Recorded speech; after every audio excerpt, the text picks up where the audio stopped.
Hello, everyone. Welcome to Decoding Downtowns, brought to you by Vistity. In this podcast, we dive deep with leaders from business improvement districts across the nation, revealing the strategies that are shaping the future of urban development and economic growth. Thanks for joining us. Hey, everybody, welcome back to the podcast. It's Jamie Schwartzman, and today I'm excited. We're going to Clarksville, Tennessee. I'm going to be speaking with Janet Wilson. She's the Business Development Director of the Clarksville-Montgomery County Economic Development Council. Janet, how are you? Welcome. I'm doing great. Thank you for having me. Oh, it's great to have you here. So tell us a little bit about Clarksville, Tennessee, and give us a little bit of a primer. Sure. So Clarksville, Tennessee is actually the fifth largest city in the state. It's been the fastest growing in the state the last 2 years. So if we continue on the trajectory that we're on right now, we will surpass Chattanooga in the next 2 years, and also potentially Knox and Knox County in 6 to 7 years. So making us the third largest city in the state. Got it. So you guys are growing. We're growing. Okay, Leaps and bounds. So tell us a little bit about the Economic Development Council, how you're structured, how you're financed. Sure. So we're structured. So the EDC is the overarching company that we are comprised of the Chamber of Commerce, the Industrial Development Board, and then the Convention and Visitors Bureau, Visit Clarksville. And then the other piece of that is our Aspire Foundation, which is our arm where we're able to raise money to help us do things that can't be done with municipal money. So we're funded mostly by the county.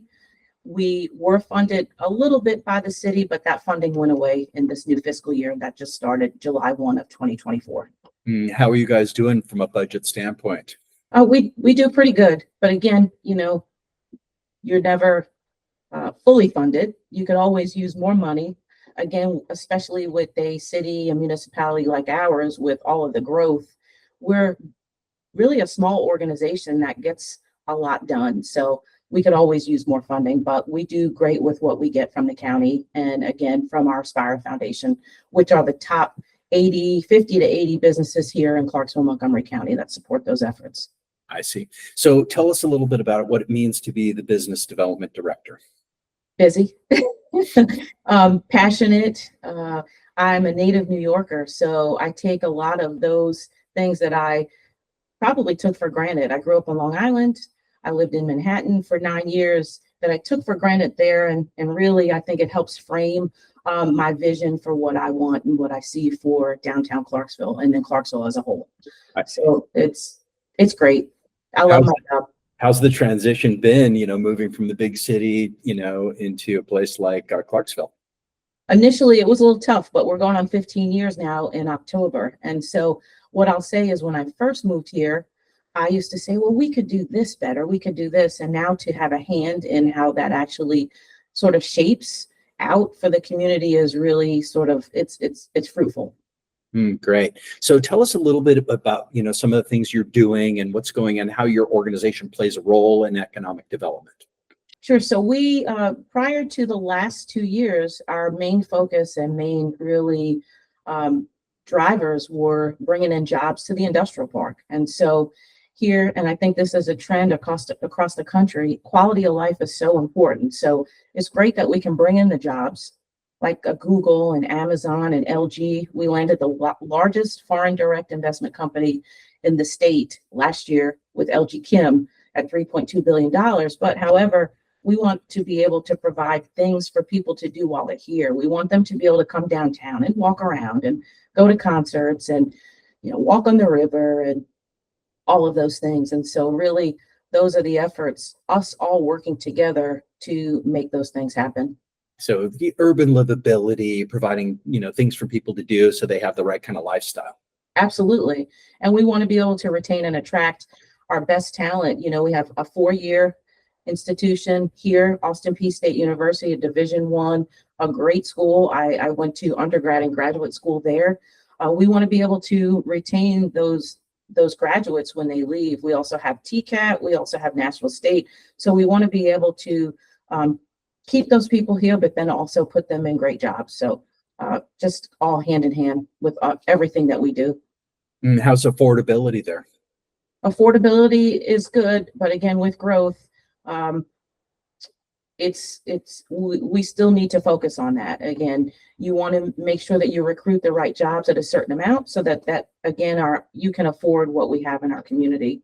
And then we work hand in hand with home builders as well as developers to help keep the needle at an affordable rate, along with, county and city personnel to help with code and things of that nature. What are some of the challenges that you guys are facing right now? Well, I think again with growth, the flip side of that is, which I would never want to switch places, is infrastructure.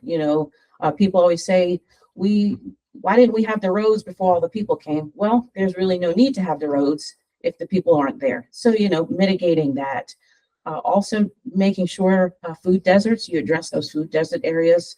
Again, our county is so large, but there are a lot of pockets of areas where we need to address that for people. You shouldn't have to go 10, 15 minutes to go to a grocery store. Things of that nature. And so, what is working right now, and what kind of advice would you give maybe to some of your peers? So what's working is, do something, make a plan, have a strategic approach, make sure you get stakeholder involvement. Really, we're the agents to make the change, but we have input from every level, whether that's our city council, our county commission, our mayors, our boards. We've got an EDC board, IDB board, CVB board, Aspire. We've got input state level, ECD, TVA. We've got involvement and input from all of those areas to help us drive where we're going with our goals and objectives for Clarksville-Montgomery County. Great. Tell me a little bit about data and the data you're tracking. I think you guys have one of the best data dashboards I've seen. Sure. I've been to a lot of places. So tell me about the data you're tracking. And I guess I also want to know, what's the data that people care about the most? Well, I would say one, they want to make sure it's as most up to date as possible, right? So that they're working off of current information.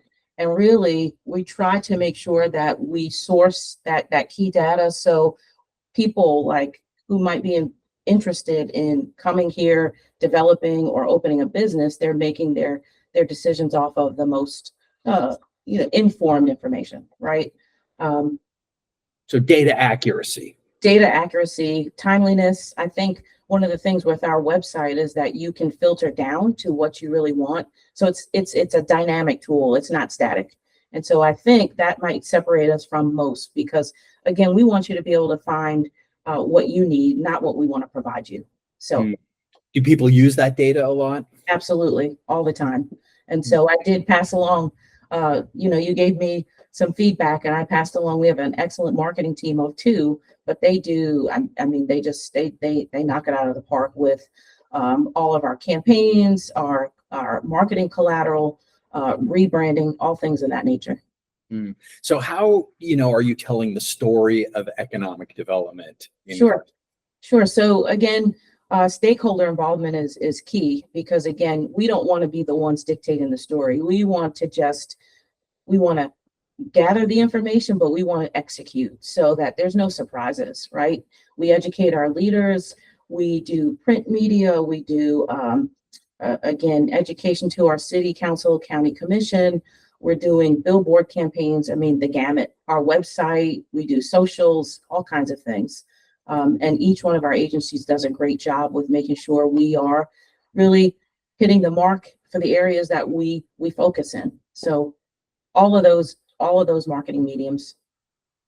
Okay, so never a dull moment in Clarksville. You've shared with me a little bit that you have a lot of development going on. Let's sort of focus our attention on some of those projects in the downtown area. Sure. So right now we've got 8 projects underway, which for Clarksville is the most growth we've seen, 20, 30 years. So I feel, very grateful that we're able to make these strides. And I think it all started with, one, we've got a new F&M Bank Arena that just celebrated its 1-year anniversary. It's a joint venture with the Predators. It's a 5,500 seat arena that's state of the art. Austin Peay State University men and women's basketball play there now, concerts, all kinds of things. So Bridgestone, we hope that the arena will become what Bridgestone became to helping Nashville really make that evolution downtown.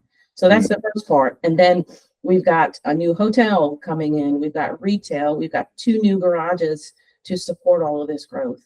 We've got a 10-story kind of luxury building, multifamily, one of a kind, the first in the city and the county. A new performing arts center that's being upgraded, and then ultimately a new mixed use development, which will be centered around a baseball stadium, one hotel to start, multifamily on site, and then about 65,000 square foot of retail. So really just from every level, we're really just trying to work together and satisfy the things that we need here and the greenway and the walkable connectivity. Now, are these projects that are planned, or do you have shovels in the ground? Oh, no. 8 out of the 10 projects I just mentioned have shovels in the ground right now. So if I look out my window, 3 holes are right outside my window. So it's a great site. So it's happening. And when are you targeting a completion, substantial completion of these projects? Well, some will finish this summer, but I would say between now and 2026, most of these should be finished. Some elements may not be, but I would say the majority of them should be finished by then. Let's talk about the new commercial corridor project. This is a big one too, along Route 24. Yes. So again, 5th largest city in the state, no convention center. So we're tasked by this from the county, and we have a conceptual design again to really leverage our sports tourism market. We plan to have a higher end retail and restaurant on site. We could have a VA facility of 300,000 square foot to be an anchor tenant. So there are a lot of things. We have some other higher end retail and really box retailers that may come to the site as well. So we got a lot of things that we're working on to help make this really a one of a kind development. I see. And this is in the conceptual phase right now, planning phase? It is. Yes. We all know all the work gets done before the shovel goes in the ground. So we're working on that right now. Got it. So I guess if we were to look out and look, down the road 5-10 years, how are you seeing these projects combined, and how do you also think you're going to recruit the right businesses to come in? Sure. Well, every market isn't for everybody, but I think we've been getting a lot of regional and national focus in terms of, 1, our proximity to Nashville, but then 2, Nashville's affordability, and 3, Clarksville-Montgomery County is, in a class by itself in terms of affordability, our school districts, all of the things that I mentioned earlier, the river, just leveraging those assets and doing the best that we can to highlight, what's possible in downtown. Tell me a little bit more about the riverfront. Sure. So that's an untapped resource. We've got a few miles that really we would love to have a vision, something like Chattanooga. Again, we're not Chattanooga, but we are underutilizing this great asset. And it's going to take some time, some master planning and things of that nature, but that is definitely one of our goals down the line. We also envision creating 1,000 new multifamily units downtown in the next 5 years, because we know that retail follows rooftops. Then we can get the grocers and the more shopping, more restaurants, things of that nature. So all of these things, as you know, are connected. What's the kind of size of the downtown residential community today? Smaller than we'd like, not probably less than 1,000 units at the moment. But there's an interest in that, and people do want to be in that sort of walkable downtown area. Oh, absolutely. So the 2 projects I spoke of, the Milan project, the 10-story building, that should populate 164 units. The Vulcan should populate 330. So wow. We're making progress in our goals. But again, until the shovel goes in the ground, anything's possible. Right. So listen, I ask all my guests this question. Let's play make-believe and pretend for a moment that you've been handed a magic wand, and you're going to use the magic wand to cast a spell to promote the vitality of Clarksville, Tennessee. Janet Wilson, how would you use your magic wand? Well, again, I mentioned I'm from New York. I would take a lot of those elements and make it more centric to Clarksville, make it more walkable. I would expand I-24. I would have a rail that connects Nashville to Clarksville. I would, again, once you do those things, you build those units, you have more grocers, you have more retail, you have more restaurants. It's already happening, but I would just speed it up. I have no doubt we're going to get there. Maybe not the rail, because that's more than us involved, meaning us locally, but I think everything else we're going to accomplish. It just may take a little bit longer than we like. Sounds like a lot of opportunity in Clarksville. It is. It's a great place to be. Hey, Here. Janet, before we wrap up, tell us how we can keep our eyes on what's happening in Clarksville and you in particular. Sure. So our joint website is clarksvillepartnership.com, just as it sounds. We also are on LinkedIn at Clarksville-Montgomery County Economic Development Council. And if you access those things, then you'll see our socials, our web pages, and things of that nature. Great. Well, Janet, thank you so much for taking the time to talk to us today and to tell us about Clarksville. Thank you for having me. I appreciate it. And thanks to our listeners again for tuning in to Decoding Downtowns. We'd also like to take a shout out to our sponsor, Vistity, for supporting us. And, until we meet up again, keep exploring and innovating in your district. Thank you so much. I appreciate it. Thank you for joining us today for Decoding Downtowns. If you've enjoyed our podcast, don't forget to subscribe to our YouTube channel. It's brought to you by Vistity, the leading geospatial visualization platform for data-driven decisions. Stay connected, stay informed, and let's continue to shape the future of our cities together. Until next time, I'm Jamie Schwartzman.